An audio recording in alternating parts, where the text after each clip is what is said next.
కొంతమంది మనిషి గురించి ఏమీ తెలియకపోయినా జడ్జ్ చేసేస్తారనమాట. వీళ్ళిలాగా, వాళ్ళలాగా అని చెప్పి. నేను యూట్యూబ్ స్టార్ట్ చేసిన తర్వాత చాలామంది మాట్లాడని వాళ్ళు కూడా మాట్లాడడం స్టార్ట్ చేశారు. నేను కామ్‌గానే ఉన్నాను. అప్పుడు కామ్‌గానే ఉన్నాను. ఇప్పుడు కామ్‌గానే ఉన్నాను.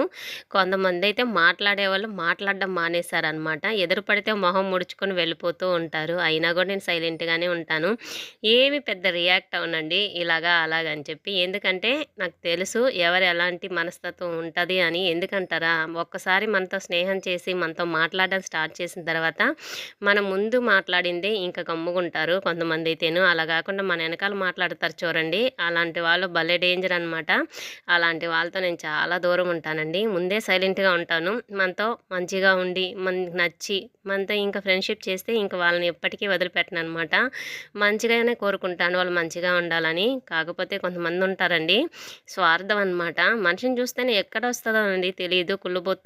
అప్పటికప్పుడే చూపిచ్చేస్తారు. నాకదే అనిపిస్తది. ఇలాంటి వాళ్ళతో మాట్లాడడం కన్నా సైలెంట్‌గా ఉండడమే మంచిది కదా! అనిపిస్తది ఒక్కొక్కసారి.